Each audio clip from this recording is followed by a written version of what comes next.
السلام علیکم ورحمۃ اللہ تعالی وبرکاتہ۔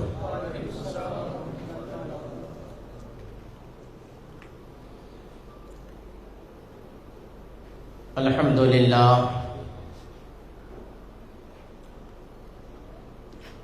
الحمد للہ الذی کفی والصلاة والسلام علی عباده الذین اصطفی،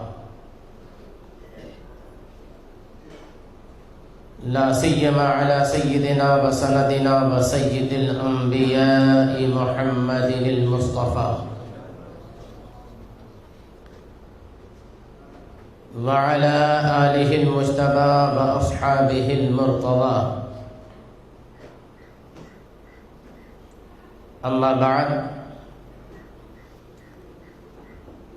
فاعوذ باللہ من الشیطان الرجیم، بسم اللہ الرحمن الرحیم، ان اللہ مع الذین اتقوا والذین هم محسنون۔ آمنت باللہ، صدق اللہ مولانا العظیم وصدق رسولہ النبی الامین الکریم، ونحن علی ذلک لمن الشاہدین والشاکرین والحمد للہ رب العالمین۔ خدا کے فضل سے ہم پر ہے سایہ غوث اعظم کا، ہمیں دونوں جہاں میں ہے سہارا غوث اعظم کا۔ مریدی لا تخف کہہ کر تسلی دی غلاموں کو، قیامت تک رہے بے خوف بندہ غوث اعظم کا۔ گئے ایک وقت میں 70 مریدوں کے یہاں آقا، سمجھ میں آ نہیں سکتا معمہ غوث اعظم کا۔ جمیل قادری 100 جان سے قربان مرشد پر، بنایا جس نے تجھ جیسے کو بندہ غوث اعظم کا۔ عقیدت و احترام کے ساتھ آئیے ہم سب مل کر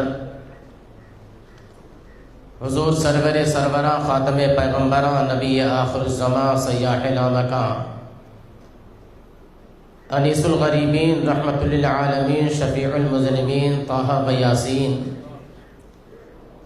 جناب احمد مجتبی روح فدا محمد مصطفیٰ صلی اللہ علیہ وسلم کی بارگاہ پرانوار میں درود و سلام کی نظریں پیش کریں۔ اللہم صلی علی سیدنا و مولانا محمد وعلی آل سیدنا و مولانا محمد معدن الجود والکرم، منبع العلم والحلم والحکم وآلہ واصحابہ وبارک وسلم، صلاۃ و سلاما دائما علیک یا سیدی یا رسول اللہ صلی اللہ تعالی علیہ وسلم۔ عزیزان ملت اسلامیہ، اللہ تبارک و تعالی ساری کائنات کا خالق ہے اور وہی ساری کائنات کا مالک ہے۔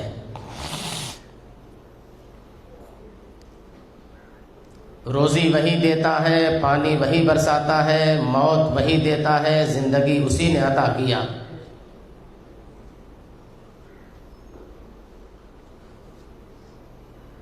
غرض کی اس روئے زمین پر انسان نے اپنے وجود سے لے کر کے اپنی موت تک جو کچھ بھی پایا، جو کچھ بھی حاصل کیا، وہ سب اللہ تبارک و تعالی ہی کا ہے۔ مگر رب قدیر جل جلالہ و عم نوالہ نے ان تمام چیزوں کے عطا فرمانے کے لیے، دینے کے لیے اور ہم کو پانے کے لیے ایک نظام اور ایک سسٹم بنایا۔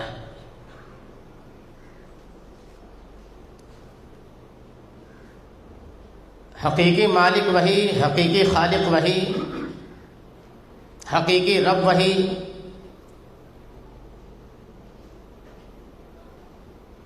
جو یہاں نہیں مانتے وہ وہاں مانیں گے جب اللہ ارشاد فرمائے گا لمن الملک ملک الیوم، آج کس کی بادشاہت ہے؟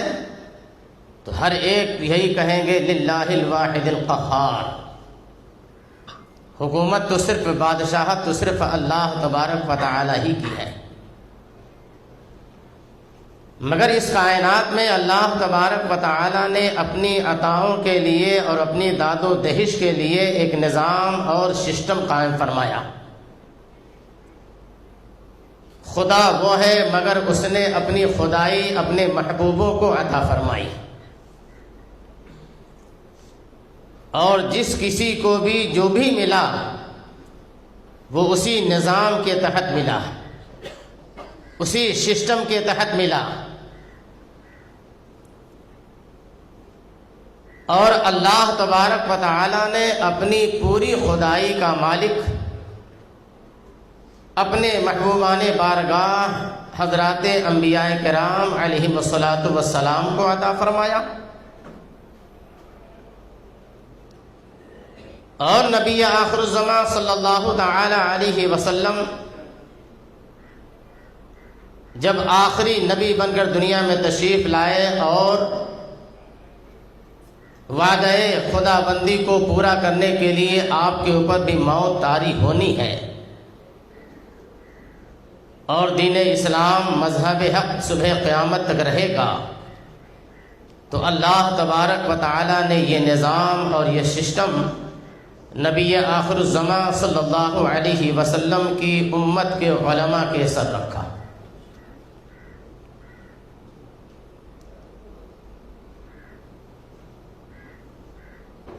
یہ عقیدہ اپنے ذہن و فکر میں آپ بسا کے رکھیں اور اس سے کبھی اپنے آپ کو الگ نہ کریں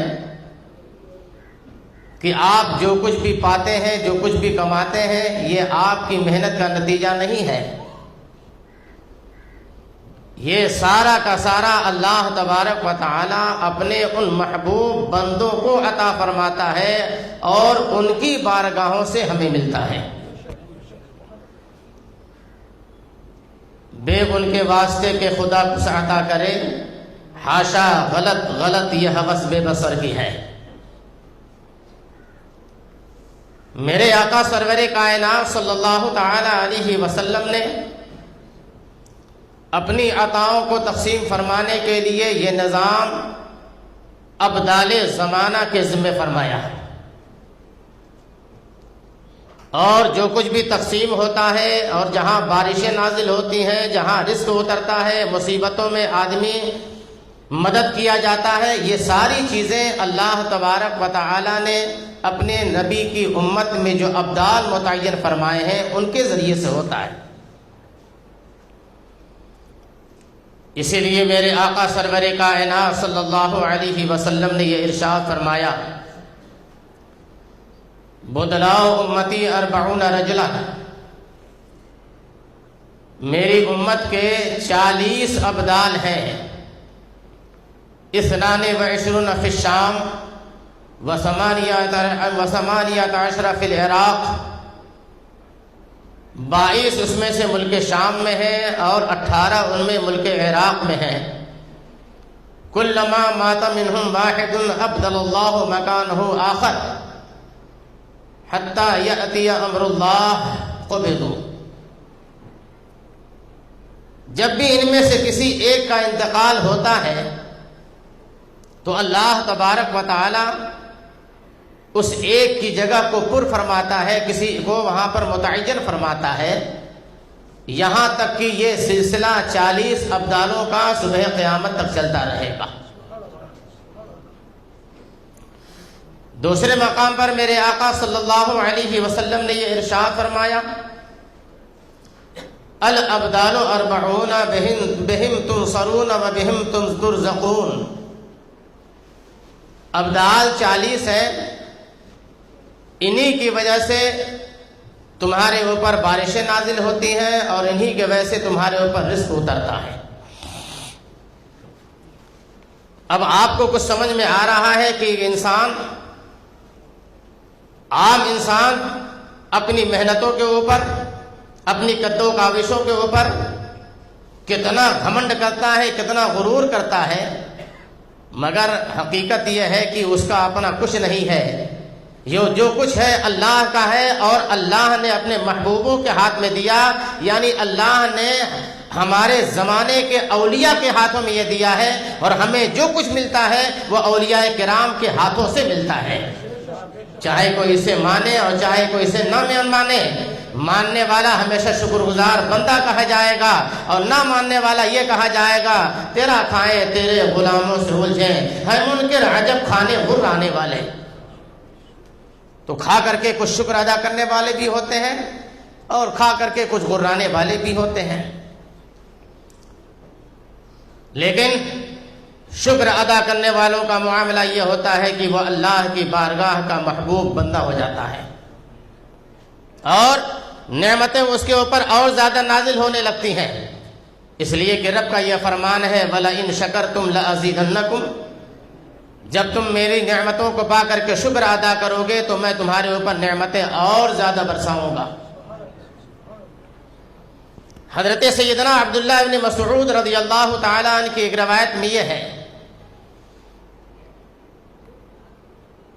کہ رسول کائنات صلی اللہ تعالی علیہ وسلم نے یہ ارشاد فرمایا کہ اللہ تبارک و تعالی نے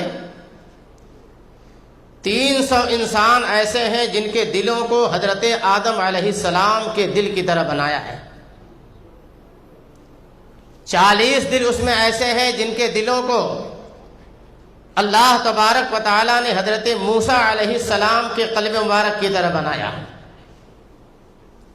7 دل ایسے ہیں جنہیں اللہ تبارک و تعالی نے حضرت ابراہیم علیہ السلام کے دل کی طرح بنایا، 5 دل ایسے ہیں جن کے دلوں کو اللہ تبارک و تعالی نے حضرت جبریل علیہ السلام کے دل کی طرح بنایا، 3 دل ایسے ہیں جنہیں اللہ تبارک و تعالی نے حضرت اسرافیل علیہ السلام کے دل کی طرح بنایا، اور 1 دل ایسا ہے جسے اللہ تبارک و تعالی نے حضرت اسرائیل علیہ السلام کے دل کی طرح بنایا۔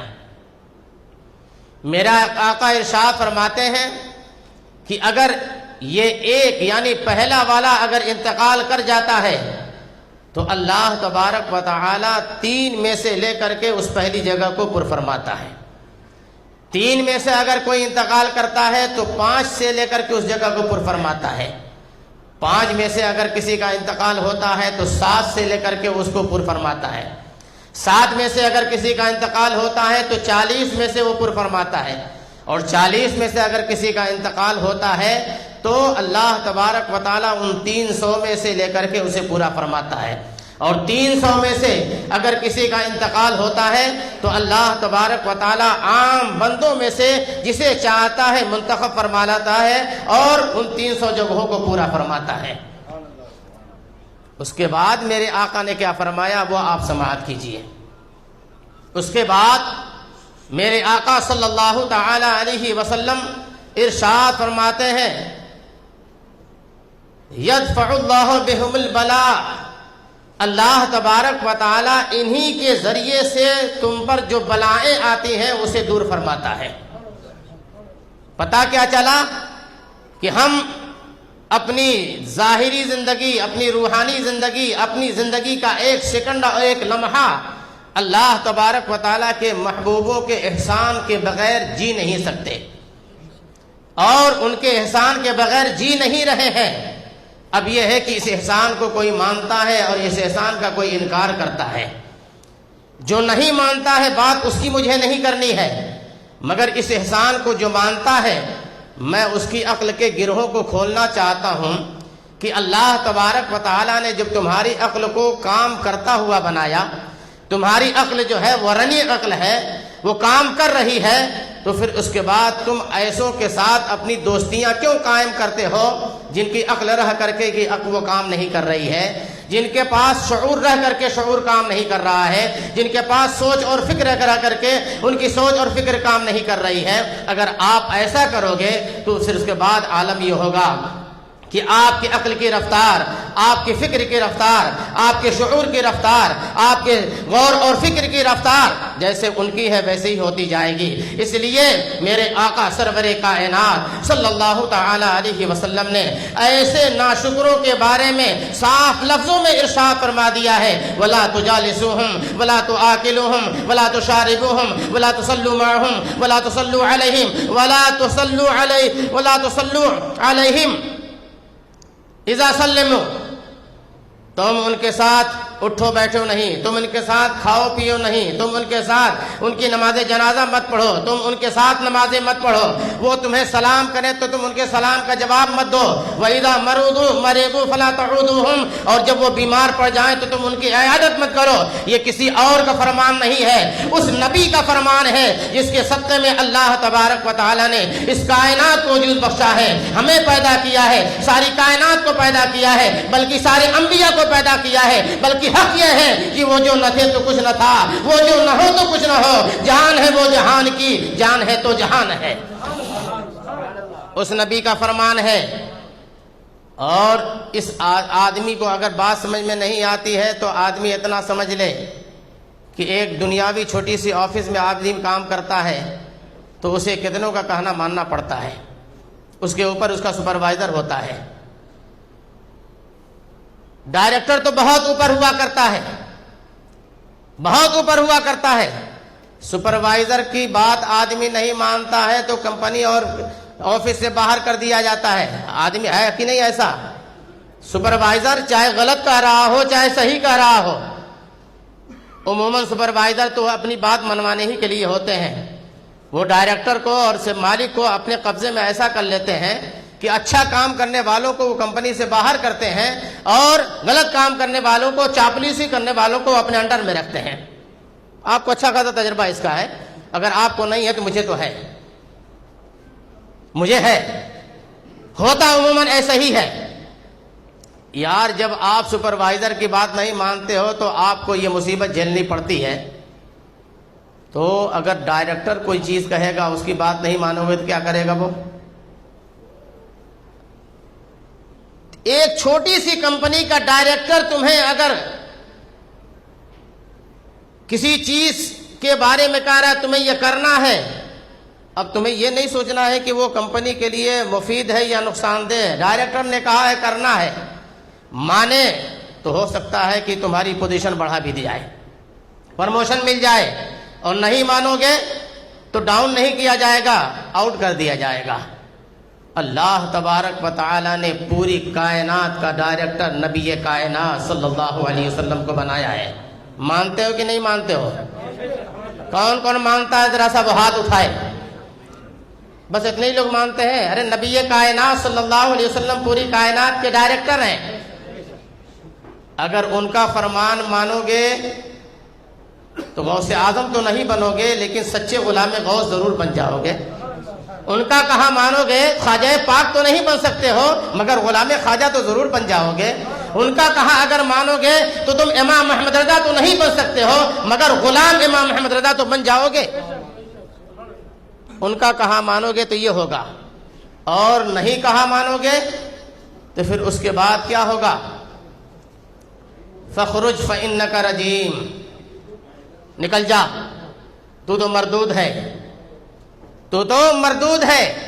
اللہ تبارک و تعالی نے اپنا سجدہ نہ کرنے کی بنیاد پر ابلیس کو باہر نہیں کیا ہے، ابلیس کو باہر کیا ہے نبی کی تعظیم نہ کرنے کی بنیاد پر۔ حضرت آدم علیہ السلام کو سجدے کا جو حکم ہوا ہے وہ سجدہ عبادت نہیں تھا، وہ سجدہ تعظیمی تھا۔ اسجدوا لآدم، سارے فرشتوں نے سجدہ کیا، آج سارے فرشتے مقرب بارگاہ الہی ہیں، ابلیس نے سجدہ نہیں کیا، لعنت بھیجی گئی اور صبح قیامت تک لعنت بھیجی جاتی رہے گی۔ آپ بھی پڑھتے ہیں، جو لوگ اس کے فیور میں ہیں وہ بھی کہتے ہیں اعوذ باللہ من الشیطان الرجیم، اور جو اوپر لعنتیں بھیجتے ہیں وہ بھی کہتے ہیں اعوذ باللہ من الشیطان الرجیم۔ یہ اس کی آواز دبانے سے میری آواز تھوڑی دب جائے گی۔ میں آپ کو عقیدہ دے رہا ہوں، آپ کی آخرت کو سنوارنے کے لیے میں چند باتیں آپ کے سامنے رکھ رہا ہوں کہ دنیا چند روزہ ہے، اس دنیا کے جھمیلے میں پڑنے کے بعد آدمی کو آخری وقت میں احساس ہوتا ہے یار میں نے تو سب کچھ گنوا دیا ہے، میں نے سب کچھ گنوا دیا ہے۔ اس لیے کام وہ کریں، اپنا عقیدہ اور اپنا عمل ایسا بنائیں کہ دنیا میں بھی رہیں تو اللہ کی رحمتوں کے سائے میں رہیں، اور انتقال کے وقت بھی اللہ تبارک و تعالیٰ کی طرف سے فرشتے نازل ہو کر کے یہ کہیں لا تخافوا ولا تحزنوا، تم خوف مت کرو، غم مت کرو۔ کس کے لیے اللہ کے فرشتے نازل ہوتے ہیں؟ اس کے لیے نازل ہوتے ہیں۔ قرآن نے کہا ان الذین قالوا ربنا اللہ، بے شک وہ جنہوں نے کہا کہ میرا رب اللہ ہے، ثم استقاموا، پھر اس پر جم گئے، ڈٹ گئے اس پر، تو اس کے بعد اللہ یہ فرماتا ہے تنزل الملائکۃ، اس پر فرشتے نازل ہوتے ہیں۔ یہ مرنے کے بعد نہیں ہے، آدمی جب مرنے والا ہوتا ہے، جھانکنے کے عالم میں ہوتا ہے، سکرات کے عالم میں ہوتا ہے، جو اب کوئی اس کا مددگار نہیں ہوتا ہے، اس کی نگاہوں کے سامنے یا تو رحمت کے فرشتے ہوتے ہیں، اس کی نگاہوں کے سامنے یا تو عذاب کے فرشتے ہوتے ہیں، دو ہی فرشتے اس کی نگاہوں کے سامنے ہوتے ہیں۔ مگر جب آدمی اپنے ایمان پر دنیا میں ڈٹا رہا اور رسول پاک صلی اللہ علیہ وسلم کے دشمنوں کو ہمیشہ اپنے آپ سے دور رکھتا رہا اور دور رہا، اس وقت فرشتے نازل ہوتے ہیں۔ جب وہ دشمن بھی نہیں آئے گا ساتھ میں، دوست بھی نہیں آئے گا ساتھ میں، اس وقت فرشتے آتے ہیں، اور وہ آنے کے بعد کہتے ہیں لا تخافوا ولا تحزنوا، اے اللہ کے محبوب بندے تم خوف مت کرو، تم ڈرو نہیں، غم مت کرو تم۔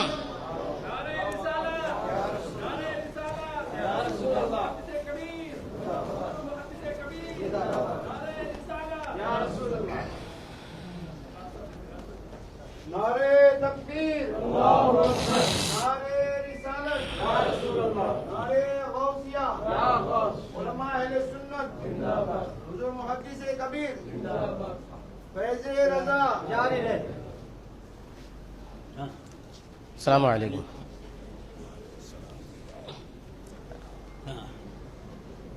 بس آپ تشریف رکھیں، میں اپنی بات ختم کروں، اس لیے کہ اب میرے مجلس نوشہ مجلس نہیں بلکہ نوشہ اہل سنت وہ تشریف لا چکے ہیں۔ تو صرف مجھے عرض یہ کرنا ہے کہ آپ اپنی سوسائٹی اور اپنے معاشرے میں جو اپنے طور پر قانون آپ نے اپنی زندگی کے جینے کے لیے بنایا ہے، یہ آپ کا قانون کوئی حیثیت نہیں رکھتا ہے، اور آپ کا یہ قانون نہیں ہے۔ قانون صرف وہی ہے جسے اللہ تبارک و تعالی نے ہمارے لیے بنایا ہے، اس کے رسول نے ہمیں بتایا ہے، اور انبیاء اور ان کے امت کے علماء نے اور ہمارے صحابہ نے اور تابعین اور ایسے علماء کرام نے ہم کو جو یہ اصول بتائے ہیں، یہی اصول ہے، اور اسی پر آدمی چلے گا تو فرمانبردار کہا جائے گا، اور اسی کو توڑے گا تو نافرمان کہا جائے گا۔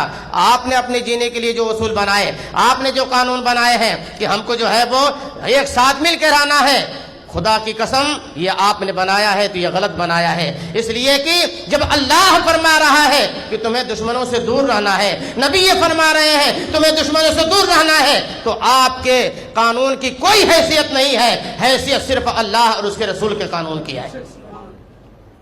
اس لیے نبی کو اللہ تبارک و تعالی نے یہ پاور دیا اور ارشاد فرمایا نبی کے لیے ما آتاکم الرسول فخذوہ، نبی جو تمہیں دیں اسے لے لو، وما نہاکم عنہ فانتہوا، اور نبی جن چیزوں سے تمہیں روک دیں اس سے رک جاؤ۔ تو جب نبی ارشاد فرماتے ہیں کہ تم بد مذہبوں کے ساتھ اٹھو بیٹھو نہیں، تم بد مذہبوں کے ساتھ کھاؤ پیو نہیں، تم بد مذہبوں کے ساتھ رشتہ داریاں نہ کرو، یہ سب ساری چیزیں میرے آقا فرما رہے ہیں۔ تم بد مذہب بیمار پڑ جائے تو اس کی عیادت مت کرو، میرے نبی فرما رہے ہیں۔ بد مذہب مر جائے تو اس کی نماز جنازہ مت پڑھو، میرے نبی فرما رہے ہیں۔ جو اسے مانے گا وہ اللہ کے قانون پر عمل کرے گا، اور جو اسے نہیں مانے گا، آج نہ مانے، آج تو صرف ہم امام احمد رضا کی زبان میں یہی کہیں گے آج لے ان کی پناہ، آج مدد مانگ ان سے، پھر نہ مانیں گے قیامت میں اگر مان گیا، یہ ہم کہیں گے امام احمد رضا کی زبان میں، اور نہیں تو پھر اس کے بعد جب آدمی مرے گا تب اس کے بعد سمجھ میں آئے گا کہ ہم دنیا میں جو چاپلوسیاں کر رہے تھے یہ تو کام ہی نہیں آئی، کام ہی نہیں آئی۔ اور ایک آخری بات میں 1 منٹ میں عرض کر دوں کہ آج باتیں تو بہت طرح کی، راستے پیدا کرنے والے، رخصت پیدا کرنے والے، ہیلا نکال کر دینے والے، مگر میں پوچھنا چاہتا ہوں کہ آپ نے اپنے فرم کے لیے جو اصول بنائے ہیں، آپ اپنے فرم کے اصولوں کو کہیں سے لوز نہیں ہونے دیتے ہو، اس میں کسی کو راستہ نکالنے کی گنجائش نہیں دیتے ہو، تو اللہ تبارک و تعالیٰ کا جو فرم آف اسلام ہے اس میں جو ہے اگر کوئی لوز پن کر کے کہیں دکھا رہا ہے، ہیلا کر کے دکھا رہا ہے، تو اس ہیلے کو جاننے سے پہلے آپ کو پہلے اور بزرگان دین اور اسلاف کے طریقوں کو دیکھنا پڑے گا کہ ان کا طریقہ اس معاملے میں کیا رہا۔ اگر ان کا طریقہ اس کے خلاف ہے تو اسے رودنا پڑے گا، آپ کو اسے آپ کو بائیکاٹ کرنا پڑے گا اس کا، اور ان جیسے بزرگوں نے جو فرمایا اس پہ عمل کرنا پڑے گا۔ میں بتا دوں، آج کے 25 سال پہلے میں بتاؤں کہ معاملہ ہمارا یہ تھا کہ اگر کوئی نئے مزاج رکھنے والا عالم آ کر کے اگر نئی طرح کی کوئی باتیں، آپ کی آسانی کی باتیں اور پبلک ڈیمانڈ کی باتیں جب کرتا تھا تو آپ عوام میں سے اور آپ پبلک میں سے کتنے لوگ کھڑے ہو کر کے فوراً ٹوک دیا کرتے تھے، مولانا یہ کیا بات کر رہے ہو، ہم نے فلاں عالم سے اس کے خلاف سنا ہے، ہم نے فلاں عالم سے ایسا نہیں سنا ہے، فلاں عالم ایسا نہیں بولتے تھے، آپ ان کے خلاف بول رہے ہو، آپ غلط بول رہے ہو۔ لیکن اب عالم یہ ہوگا کہ ہر کوئی یہی چاہتا ہے کہ ہمیں نئی باتیں ملیں، ہمیں نیا راستہ ملے، ہمیں جو ہے گنجائشیں مل جائیں۔ گنجائشوں کا عالم یہ ہو گیا مسلمانوں کہ آج گانا تک جائز اور مباح کہا جا رہا ہے۔ کیا گاؤ گے گانا گاؤ گے؟ تو یہ کیا ہے؟ یہ پبلک ڈیمانڈ کا مسئلہ ہے، یہ دین اسلام کا مسئلہ نہیں ہے۔ اس طریقے کے کتنے نئے مسائل ہیں، مگر میں اپنے بزرگوں سے، اپنی قوم کے ان بوڑھوں سے پوچھنا چاہ رہا ہوں کہ آپ نے اپنی زندگی میں جو اوریجنلٹی دیکھی ہے، جو اصلیت دیکھی ہے، وہ آپ اپنی نسلوں کو کیوں نہیں بتاتے ہیں؟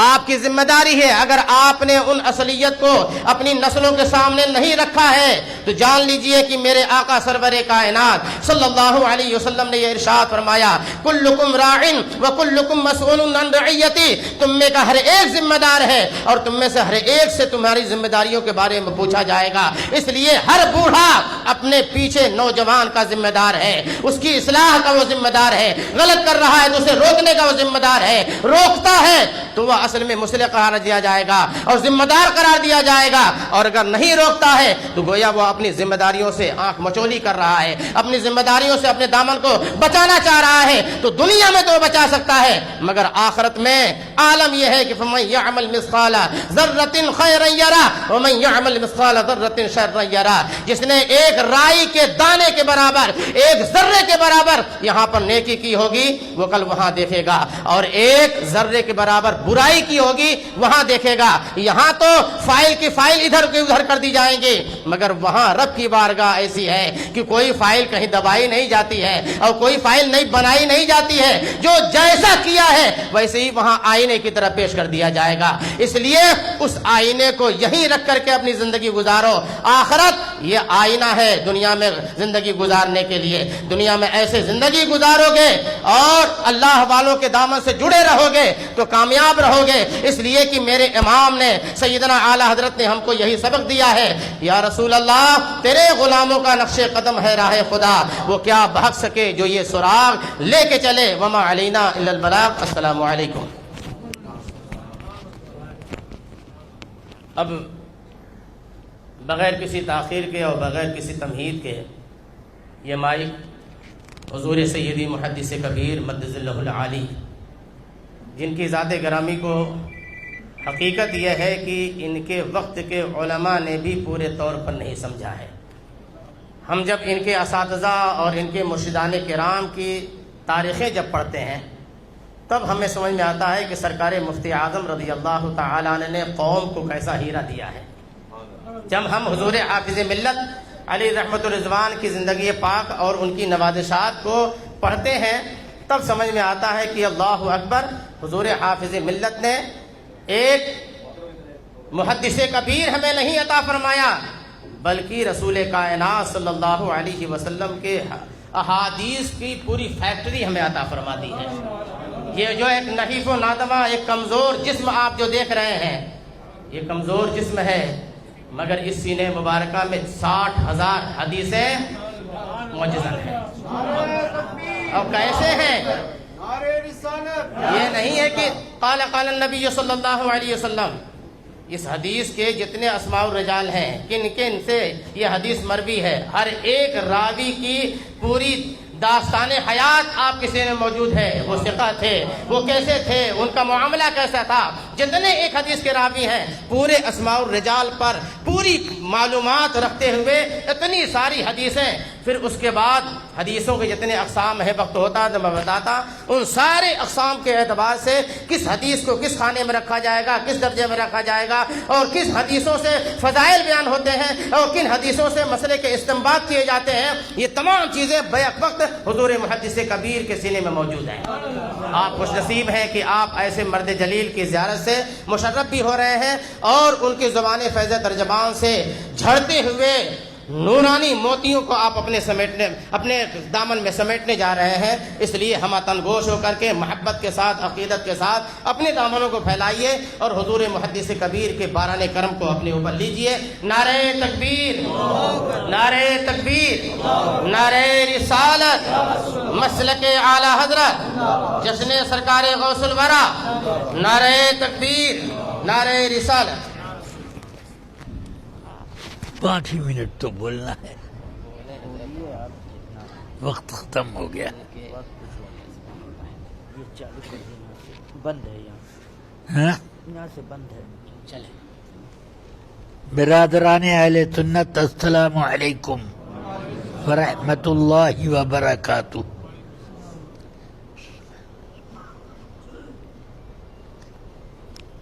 الحمد للہ نحمده ونصلي ونسلم على رسوله الكريم وعلى آله وصحبه أفضل الصلاة وأكمل التسليم. أما بعد، فأعوذ بالله من الشيطان الرجيم. إن أولياؤه إلا المتقون. صدق الله العلي العظيم. درود شریف ایک بار عقیدت کے ساتھ ورد فرما لیں. اللهم صل على سيدنا ومولانا محمد معدن الجود والكرم وعلى آلہ وصحبہ وبارک وسلم. رفیقان گرامی، یہ بزم سرکار غوث اعظم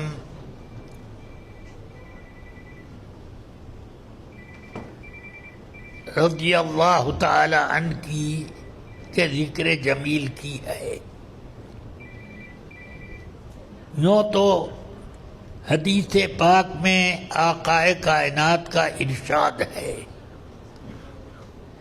کہ میرا رب عز و جل فرماتا ہے ان اولیائی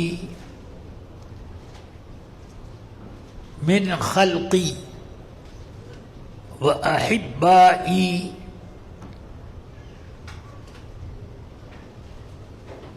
الذین یذکرون بذکری وَأُذْكَرُ بِذِكْرِهِمْ. میری مخلوق میں میرے ولی کون ہیں اور میرے محبوب کون ہیں؟ فرمایا کہ الذین یذکرون بذکری،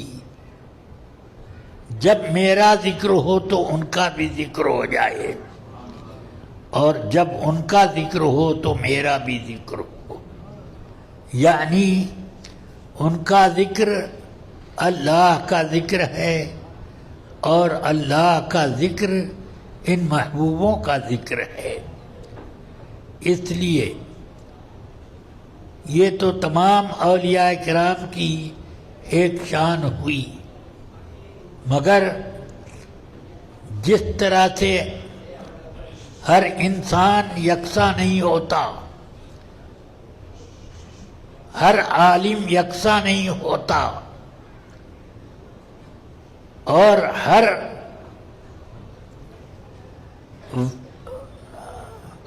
ہر صوفی عبادت گزار یکساں نہیں ہوتا، اسی طرح تمام اولیاء کرام میں بھی مراتب مختلفہ ہیں، اور ان میں کچھ تو ابدال ہوتے ہیں، کچھ غیب کے رجال ہوتے ہیں، کچھ وہ ہیں جو اوتاد ہیں، افراد ہیں، اقطاب ہیں، اغواث ہیں، اور میرے غوث اعظم قطب الاقطاب ہیں۔ اس لیے فرماتے ہیں کہ اللہ تبارک و تعالی نے مجھ کو ایک رفعت اور منزلت ایسی عطا فرمائی کہ اے مرید، اے میرے مریدو، تم کو ذرا بھی ڈرنے کی ضرورت نہیں۔ دنیا میں ہر انسان کی فطرت میں ڈر اور غم داخل ہے۔ حد تو یہ ہے کہ اندھیرے میں راستہ چلتے ہوئے کبھی کبھی ایسا بھی ہوتا ہے کہ پتا کھڑکا بندہ سرکا، یہ کیفیت ہو جاتی ہے، مگر اولیاء کرام کو سوائے اللہ کے کسی کا خوف نہیں ہوتا۔ اولیاء کرام میں یہ سب سے اونچے درجے کے ہوں یا جس درجے کے بھی ہوں، وہ غم اور خوف سے پاک ہوتے ہیں۔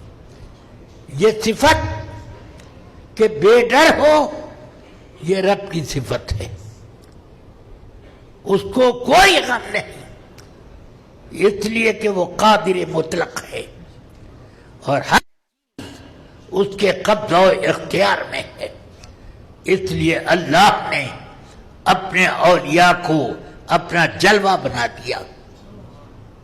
ذرا سوچیں کہ جب ایک پتا درخت میں جو لگا ہوا ہے وہ اللہ کی معرفت کی دلیل ہے، تو پھر اولیاء کرام قرب الہی کی کتنی بڑی دلیل ہوں گے۔ اللہ نے فرمایا ان فی خلق السماوات والارض لآیات لأولی الالباب الذین یتفکرون فی خلق اللہ۔ تو اللہ کی معرفت کے لیے اس کائنات میں ایک ایک ذرہ موجود ہے، مگر ان پہاڑوں کو کہیے تو یہ پہاڑ بے شک اللہ کی قدرت اور اس کی عظمت کی دلیل ہے۔ سمندروں کو دیکھیے تو یہ اللہ کی ایسی مخلوق ہے جس سے اللہ کی رحمت کا بھی نشان ملتا ہے اور اس کی عذاب اور اس کی برتری کا بھی ایک اس سے پتہ چلتا ہے۔ اللہ تعالی نے گلاب کا پھول بھی پیدا کیا کہ جسے سونگھو تو دل باغ باغ ہو جائے، اور اس نے بچھو بھی پیدا کیا، اگر پاؤں میں ذرا بوسہ لے لے تو اس کے بعد زندگی اجیرن ہو جاتی ہے، آدمی بے تابی کو برداشت نہیں کر پاتا۔ یہ سب چیزیں اللہ کی معرفت کی دلیلیں ہیں، مگر ان معرفت کی دلیلوں میں پڑھ کر کتنے لوگ وہ ہیں کہ جنہوں نے خود انہی چیزوں کو خدا مان لیا۔ کوئی سمندر کی پوجا کرتا ہے، کوئی پہاڑ کی پوجا کرتا ہے، کوئی چاند کی اور سورج کی پوجا کرتا ہے، کوئی ستاروں کو اپنا خدا مانتا ہے، کوئی نچھتروں کو اپنا خدا مانتا ہے۔ یہ حال ہو گیا۔ اس لیے ضروری ہے کہ اللہ تک پہنچانے کے لیے اور اس کی معرفت کے لیے کچھ ایسی دلیلیں ہوں کہ اگر کوئی ان کی عظمتیں دیکھ کر یہ شبہ کرے کہ یہ تو بالکل خدا سمجھ میں آتے ہیں، تو وہ ہاتھ پکڑ کر اس کو سیدھی راہ پر کھڑا کر دیں۔ اس لیے اللہ نے انبیاء کو پیدا کیا اور انبیاء کرام کا جلوہ بنایا اولیاء کرام کو۔ اللہ تبارک و تعالیٰ کی رحمت ہے کہ ان اولیاء کرام کو اس امت میں قطار در قطار پیدا فرمایا۔ اگر یہ اولیاء کرام نہ ہوتے تو جیسے یہودی گمراہ ہوئے، جیسے نصارا گمراہ ہوئے اور کافر ہو گئے، اسی طرح سے اس امت کا حال ہوتا۔ مگر اللہ تعالی نے انبیاء کرام کا جلوہ بنا کر یہ کام کیا۔ اسی لیے میرے آقا سرور کائنات فرماتے ہیں انما العلماء ورثۃ الانبیاء، علماء ہی انبیاء کے وارث ہیں۔ کوئی ولی جاہل ہے تو ولی نہیں ہو سکتا، اور اگر ولی ہے تو اللہ نے پہلے اسے بڑا زبردست عالم بنایا، چاہے وہ عالم اکتسابی ہو یا عالم لدنی ہو۔ سبحان اللہ، سبحان اللہ۔ دونوں طرح کے علماء ہوتے ہیں جو محنت سے عالم بنتے ہیں، کچھ وہ ہوتے ہیں کہ اللہ تبارک و تعالی اپنے فضل و کرم سے علم کا سمندر ان کے سینوں میں اڈیل دیتا ہے۔ سیدنا سرکار غوث اعظم رضی اللہ تعالی ان تمام اولیاء کرام میں اس رفعت اور اس منزلت پر ہیں کہ اللہ کے حکم سے آپ نے یہ اعلان فرمایا قدمی ہاتھی علی رقبت کل ولی اللہ، میرا یہ قدم اللہ کے ہر ولی کی گردن پر، یعنی کیا واہ کیا مرتبہ اے غوث ہے بالا تیرا، اونچے اونچوں کے سروں سے قدم اعلیٰ تیرا، سر بھلا کیا کوئی جانے کہ ہے کیسا تیرا، اولیاء ملتے ہیں آ کے وہ ہے تلوا تیرا۔ جب آپ نے یہ ارشاد فرمایا تو نفحات الانس میں ذکر ہے کہ ایک بزرگ حضرت شیخ محمد مغربی رضی اللہ تعالی عنہ اپنے خلفاء اور مریدین کی مجلس میں جلوہ فرماتے۔ یہ کون ہے شیخ محمد مغربی؟ غوث پاک کے زمانے کے وہ بزرگ ہیں جو شیخ المغارب کہلاتے اور غوث پاک شیخ المشارق کہلاتے، یعنی پچھم کے بزرگوں کے سب سے بڑے بزرگ وہ، اور پورب کے بزرگوں میں سب سے بڑے غوث اعظم یہ۔ مگر قدمی ہاتھی علی رقبت کل ولی اللہ، جس روز فرمایا اس روز اسی وقت حضرت شیخ مغربی اپنے مریدین کے جھرمٹ میں جلوہ فرما ہیں۔ اچانک فرماتے ہیں اللہم انی اشہدک و اشہد ملائکتک انی سمعت و اطعت، اے اللہ میں تجھے بھی گواہ بناتا ہوں اور تیرے سارے فرشتوں کو گواہ بناتا ہوں اس بات پر کہ میں نے حکم سن لیا اور میں نے اپنی گردن جھکا دی۔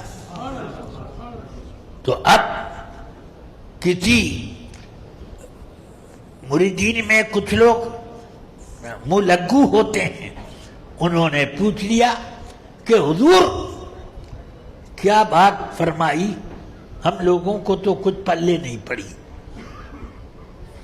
نہ اور نہ چھوڑ، کیا ارشاد ہے؟ تو فرمایا اس وقت بغداد میں شیخ عبد القادر ممبر پر وعظ فرما رہے ہیں، اسی درمیان اللہ کا ان کو حکم ہوا کہ آپ یہ اعلان کرو کہ میرا یہ قدم ہر ولی کی گردن پر، اور ہم تمام جہان کے اولیاء کرام کے دلوں پر اسی وقت اللہ کی طرف سے یہ حکم القا ہوا، سب لوگ اپنی گردنیں جھکا دو میرے اس ولی مکرم کی تعظیم کے لیے سب نے، اور ان کا قدم اپنی گردنیں ان کے قدم کے لیے حاضر کر دو۔ میں نے بھی یہ کام کیا اور میں نے یہ دیکھا کہ روئے زمین پر جتنے اولیاء کرام ہیں سب کی گردنیں جھکی ہیں اور کہہ رہے ہیں بل علی راسی و عینی، کہ صرف گردن پر نہیں، سر پر بھی، آنکھوں پر بھی آپ کے قدم۔ تو پھر میں نے قبروں میں دیکھا تو قبر میں تشریف فرما جتنے اولیاء کرام تھے سب کی گردنیں جھکی ہیں اور یہی کہہ رہے ہیں بل علی راسی و عینی۔ پھر بطون مادر میں جو اولیاء کرام ہیں ابھی انہوں نے اس زمین پر قدوم رنجا نہیں فرمایا، وہ بھی گردنیں جھکائے ہوئے عالم ارواح کی طرف متوجہ ہوا تو وہاں بھی دیکھتا ہوں کہ عالم ارواح میں جتنے اولیاء کرام ہیں سب کی گردنیں جھکی۔ اس کا مطلب یہ ہوا کہ تمام پہلے کے اور بعد کے جتنے اولیاء کرام ہیں سب آپ کی تعظیم کے لیے گردنیں جھکائے ہوئے ہیں۔ تو غوث اعظم کی یہ شان ہے۔ اب غوث اعظم اپنے مریدوں سے فرماتے ہیں مریدی لا تخف اللہ ربی، اے مرید اگر تو سچا مرید ہے تو ڈرنا مت، اللہ میرا رب ہے، اعطانی رفعتا نلت المراد، کہ اس نے مجھے بڑے درجے اور اختیارات دیے ہیں اور میں اللہ کے ہاں بڑا اونچا منصب پایا ہے، نلت المنالی۔ اب دیکھیے حضرت سیدنا شیخ حماد قطب بغداد رضی اللہ تعالی عنہ کہ ایک مرید آئے اور وہ کہتے ہیں حضور میں نے ملک شام جانے کا بڑا بندوبست کر لیا، تجارت کے مال خوب خرید لیے ہیں، میں کل تجارت کے لیے نکلنے والا ہوں، آپ کی خدمت میں حاضر ہوا کہ آپ مجھے اجازت بھی عطا فرمائیں اور دعائے برکت بھی۔ آپ نے گردن اٹھائی پھر جھکا کے فرماتے ہیں مت جاؤ۔ انہوں نے کہا حضور بہت نقصان ہو جائے گا، میں نے مال جتنے میں خریدا ہے اتنے میں بھی نہیں بکے گا، ہاں لے دہی لا دہی دونوں کو بڑا فرق ہوتا ہے، تو اس لیے حضور اجازت دے دیں کہ نہ مت جاؤ نقصان ہوگا۔ پھر انہوں نے کہا مت جاؤ ابو المظفر، جاؤ گے تو قتل ہو جاؤ گے۔ اب یہ چپ چاپ اپنی گردن لٹکائے ہوئے چلے آ رہے ہیں۔ راستے میں حضور غوث پاک ملے، انہوں نے سلام کیا، غوث پاک نے فرمایا ٹھہرو، اس قدر بہت افسردہ خاطر غمگین نظر آتے ہو، کیا وجہ؟ کہ ایسا واقعہ ہے، پیر صاحب اجازت نہیں دیتے اس سفر کے لیے، تو فرمایا جاؤ میں ذمہ دار ہوں۔ عبد القادر ذمہ دار ہے تمہارا، ضامن ہے۔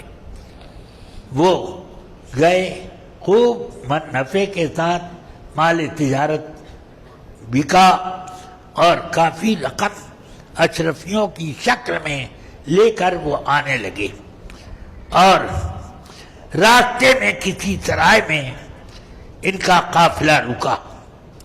وہاں سرائے کے غسل خانے میں آپ گئے، اپنا کپڑے اتارے اور اشرفیوں کی جو تھیلی تھی وہ بھی ایک ٹاقچے پہ رکھی، غسل کیا، کپڑے پہنے اور چلے آئے، اور تھیلی جو اشرفیوں کی تھی وہی بھول گئے۔ فرماتے ہیں آیا، نماز عشاء پڑھ کر میں سو گیا، دیکھتا ہوں خواب میں چاروں طرف سے ڈاکوؤں نے ہمارے قافلے کو گھیر لیا اور قتل و خونریزی کا بازار گرم ہو گیا، سب کا مال لوٹ کھسوٹ کر رہے ہیں۔ اتنے میں ایک ڈاکو میرے پاس آیا اور آ کر ایک تلوار اس نے میری گردن پر چلائی، اتنے زور لگی کہ آنکھ کھل گئی اور میں ہاتھ سے ملنے لگا۔ اب دیکھتا ہوں بالکل سناٹا، سب لوگ سو رہے ہیں، نہ یہاں پر چور نہ ڈاکو، یہ کیا ماجرا؟ پھر بہرحال اپنے پیٹ پر وہ تھیلی تلاش کر رہے ہیں، ارے وہ تو ڈاکو لے کے چلے گئے، کیا ہوا اب کیا ہوگا؟ سوچتے سوچتے خیال آیا کہ غسل کرنے گیا تھا تو وہاں پر چھوڑ آیا تھا، دوڑے گئے تو دیکھا کہ وہ محفوظ ہے۔ اب آگے جب سفر کرتے بغداد پہنچے تو بغداد کے قریب آئے تو اب دل بے چین ہے کہ پہلے پیر سے ملوں یا پیران پیر سے ملوں، جن کی اجازت دی تھی ان سے میں ملوں، اور جنہوں نے مجھے مرید کیا ہے میں نے ان کے ہاتھ پر اپنے آپ کو، اپنے تمام افکار و خیالات کو بیچ دیا ہے، ان سے ملاقات کروں۔ یہ ابھی سوچ ہی رہا تھا کہ سامنے حضرت شیخ حماد کھڑے ہوئے نظر آئے۔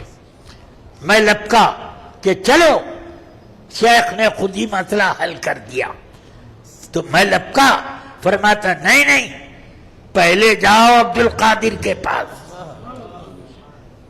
شیخ عبد القادر نے تمہارے لیے اللہ سے دعا کی کہ اس کا حکم بدل دیا جائے۔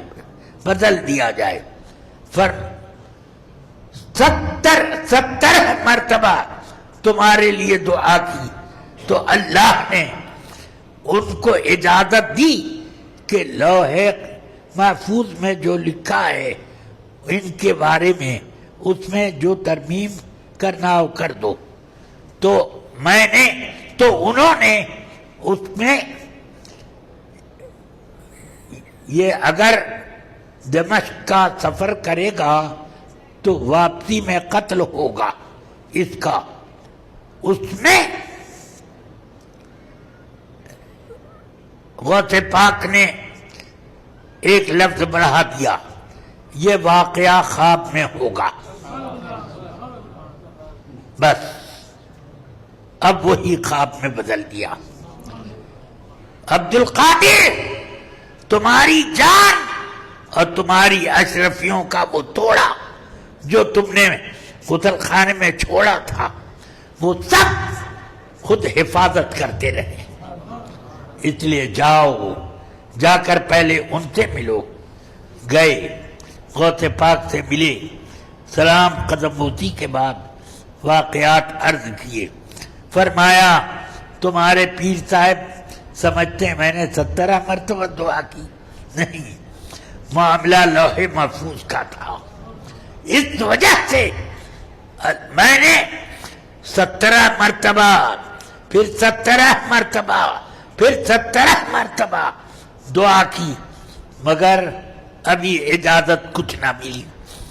70 پورے کیے تب جا کر اللہ نے اجازت یہ دی ہے. تو میں نے تمہاری اتنی رعایت رکھی. سوچو کہ یہ ایک پیر کی ضمانت لی، دوسرے پیر کے مرید کی ضمانت لی، تو اس کی حفاظت اس طرح کر رہے ہیں اتانی رفعتا من المنالی. اگر ان کا خود اپنا سچا مرید ہوگا تو اس کے ساتھ ان کا کیا تعلق ہوگا. حضور غوث پاک کے ان واقعات کا اگر تفصیل سے ذکر کریں تو بہت وقت لگے گا. وقت زیادہ ہو چکا، فاتح کا وقت قریب ہو گیا، اس لیے میں اسی پر بس کرتے ہوئے یہ کہنا چاہتا ہوں. حضور سیدنا غوث اعظم رضی اللہ تعالیٰ عنہ تمام بد مذہبوں کی مخالفت کرتے. معتزلی، خارجی، رافضی، اس زمانے کی یہ تین جماعتیں بڑی مضبوط ملحدین یا گمراہوں کی یہ جماعتیں تھیں. تو غوث پاک نے خاص طور سے ان سے بچنے کی بہت تاکید کی کہ میرے مریدوں تم ان سب جماعتوں سے بچو. اور ویسا کرایا اپنے مریدوں سے، جس کا نتیجہ یہ نکلا کہ عراق میں زیادہ تر آبادی رافضیوں کی تھی، وہ غوث پاک کے خلاف ہو گئے اور یہاں تک بکواس کرنے لگے کہ یہ سید ہی نہیں ہے وغیرہ وغیرہ، طرح طرح کی باتیں. مگر غوث پاک رضی اللہ تعالی عنہ کے گرد ہجوم کی کثرت اپنی جگہ پر قائم تھی. دنیا کے کونے کونے میں آپ کا ڈنکا بجتا تھا.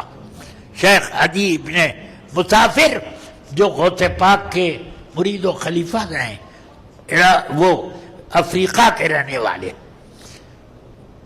ایک مرتبہ افریقہ میں اپنے مریدوں سے کہتے ہیں کیا تم لوگوں کو شوق ہے کہ میرے شیخ عبد القادر کا وعظ سنا؟ انہوں نے لوگوں نے کہا بہت بہتر، یہ بہت ہمارے اوپر احسان ہوگا. فرمایا چلو یہ گاؤں کے باہر جو ٹیلا ہے اس پر سب لوگ چلو. ٹیلے پر پہنچ کر ایک دائرہ بنایا، فرمایا سب اس دائرے میں آ جاؤ.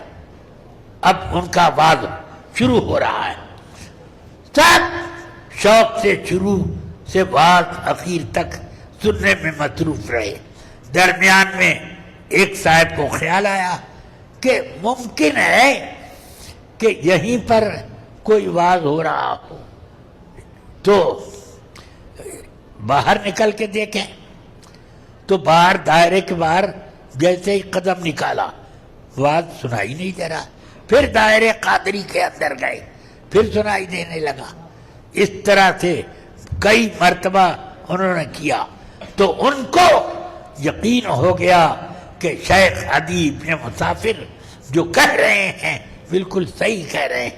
اور یہ شیخ عبد القادر کا وعظ عراق کے بغداد میں ہو رہا ہے اور سنائی دے رہا ہے. یہاں اولیاء کرام کہاں کہاں حضور غوث پاک کا وعظ سنتے تھے. اور غوث پاک کے وعظ کی یہ شان تھی کہ جس طرح آہستہ آواز میں آپ کلام کیا کرتے تھے اسی طرح وعظ فرماتے. لاکھ کا مجمع ہوتا اور اول اور آخر یکساں آواز پہنچتی. یہ لوگ کہتے ہیں اور میں کہتا ہوں اول آخر اس مجمع کے لیے یکساں تھی، مگر ولی کے لیے اس کو ہر جگہ جہاں ولی ہے ہر جگہ یکساں سنائی دیتا تھا. اللہ تعالی ہم سب کو استقامت عطا فرمائے.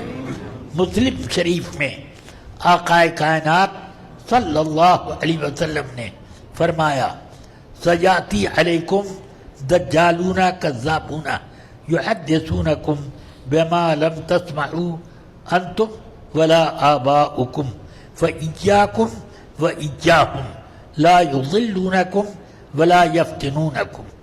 فرمایا رسول پاک صلی اللہ علیہ وسلم نے میرے بعد کچھ ایسے لوگ، ایسے دجال اور نمبری جھوٹے لوگ تمہارے پاس آئیں گے جو تم سے وہ باتیں کریں گے جو نہ تم نے سنی نہ تمہارے باپ دادا نے سنی. سمجھ میں آیا؟ ان سے ایاکم وایاہم، ان سے بچ کے رہنا اور ان کو بھی قریب آنے مت دینا، کیونکہ وہ تمہیں گمراہ کر دیں گے، فتنے میں ڈال دیں گے اور بدعقیدہ بنا دیں گے. اس لیے یہ فرمایا. مطلب کیا ہے؟ جس طرح میری امت میں ہدایت کے لیے اولیاء کرام کی جماعت ہے، اسی طرح لوگوں کی گمراہی کے لیے شیطانوں کی غلام جماعتیں بھی ہیں. اس لیے ان جماعتوں سے تم دور رہنا جو باپ دادا سے روایت آ رہی ہیں جو اس کے خلاف کریں. ارشاد فرمایا آقا کائنات صلی اللہ علیہ وسلم نے کہ میری امت 73 فرقے پہ بٹ جائیں گی. کتنے؟ 73. کلہم فی النار الا واحدہ، ایک کے علاوہ سب جہنم میں جائیں گے. صحابہ نے عرض کی یا رسول اللہ وہ جنت میں جو ایک جائے گا وہ اس کی نشانیاں بتا دیجئے، اس کا تعارف کرا دیجئے. فرمایا ما انا علیہ و اصحابی، وہ لوگ ہیں جنتی، وہ لوگ ہیں جو میرے طریقے پر اور میرے صحابہ کے طریقے پر ہیں. سمجھ رہے ہیں آپ؟ صحابہ کا طریقہ کہنے کی کیا ضرورت؟ ما انا علیہ کے بعد جس طریقے پر میں ہوں یہی کافی ہے. وہ اصحابی ذکر کیوں کیا؟ اس وجہ سے کہ کچھ کام وہ ہیں جو رسول پاک نہیں کرتے تھے، صحابہ کرتے تھے، اور وہ تقاضا ایمان ہے. سمجھ گئے؟ جیسے رسول پاک وضو کر رہے ہیں، ناک شریف جھاڑ رہے ہیں اور خکار شریف نکال رہے ہیں، صحابہ اس کے حاصل کرنے کے لیے اس طرح ٹوٹ پڑتے جیسے کہ آپس میں خون ریزی کر لیں گے. یہ حدیث میں اپنے دل سے نہیں بتا رہا ہوں، پکا حوالہ دے رہا ہوں. بخاری شریف کتاب الصلح باب الشروط فی الصلح، جو کتاب الصلح کی آخری حدیث ہے، اسی حدیث میں یہ ہے. سمجھ گئے؟ رسول پاک نے کہ صحابہ یہ کرتے تھے. کیا یہ کام رسول پاک نے خود اپنے لیے کبھی کیا؟ صحابہ اس کو لوٹتے، چہرے پر، سینے پر، سر پر اس کو ملتے تھے. کیا رسول پاک نے کبھی اپنے وضو کا دھون روک کر کے سر پر، چہرے پر ملا؟ یہ صحابہ کا کام ہے. سمجھ گئے؟ جو تعظیم رسول اور حب رسول سے متعلق ہے. سمجھ گئے آپ؟ اور ایک اور کام صحابہ کا، سورہ توبہ کی ایک آیت اتری، آقا کائنات منبر پر تشریف لائے اور وہ آیت پڑھی. آیت پڑھنے کے بعد فرمایا اے فلاں ابن فلاں اخرج من المسجد فإنک منافق، مسجد سے نکل، تو منافق ہے. وہ یوں ہل کے رہ گیا. اس کے چچا زاد بھائی اٹھے اور اس کی ٹانگ پکڑی، گھسیٹتے ہوئے مسجد کے باہر لے گئے اور 4 لاکھ رسید کی اور کہا اب مسجد میں نظر آئے گا تو زندہ نہ بچے گا. پھر فلاں ابن فلاں نکل مسجد سے، تو منافق ہے. تو ابو ایوب انصاری کا وہ رشتہ دار تھا، وہ ایسے رہ گیا، کون مجھے نکالے گا دیکھتا ہوں. بس ابو ایوب انصاری اٹھے، اس کے سر کے بال کچھ بڑے بڑے تھے، بال یوں مٹھی میں لپیٹا اور گھسیٹتے ہوئے لائے مسجد کے باہر اور گھونسوں اس کی خبر لی. اسی طرح کئی صحابہ نے عمل کیا. میں پوچھتا ہوں منافقوں کے ساتھ یہ عمل خود رسول پاک نے نہیں کیا ہے، آپ نے حکم دیا، یہ عمل کیا ہے. سمجھ گئے؟ اس لیے میرے آقا فرما رہے ہیں میرے صحابہ کے طریقے کو مضبوطی سے پکڑو. تو اس سے یہ سمجھ میں آتا ہے کہ نبی پاک کی محبت اور ان کی تعظیم زیادہ رکھنا یہ صحابہ کا طریقہ، یہی ہمارے لیے طریقہ. سمجھ میں آیا؟ اور جو جس سے محبت کرے گا اس کے دشمن سے دور رہے گا، اس کی بھکائی کرنے والے سے وہ بچے گا. اور جو صحابہ کرام نے کیا اس میں وہ بھی ہے، منافقین سے کیسا بائیکاٹ کیا انہوں نے. سمجھ میں آیا؟ آج کیا اس کا نقشہ نظر آ سکتا ہے؟ لوگ سلام کلام اور رشتہ داریاں بند کرنے کے لیے تیار نہیں، اور صحابہ یہ سب بالا طاق رکھ کر اپنے ایمان کے تقاضوں کو پورا کر رہے ہیں. سمجھ گئے؟ اس لیے اس طریقے پر آؤ. اور یہ سوچنا غلط ہے، یہ رسول پاک کا زمانہ ہے. جو آپ نے احکام دیے وہ قیامت تک ہے. جو ان کو آخری نبی مانتا ہے ان کے تمام کو احکام کو آخری احکام مانے. اگر کوئی تبدیلی کرتا ہے تو وہ مکار ہے اور لوگوں کو دھوکہ دے رہا ہے کہ غلط مسئلے بتا کر لوگوں کو گمراہ کر رہا ہے، بے دین بنا رہا ہے. اللہ تعالی سب کو اور مجھ کو بھی سب مسلمانوں اور اہل سنت کے لوگوں کی حفاظت فرمائے، صراط مستقیم پر چلائے.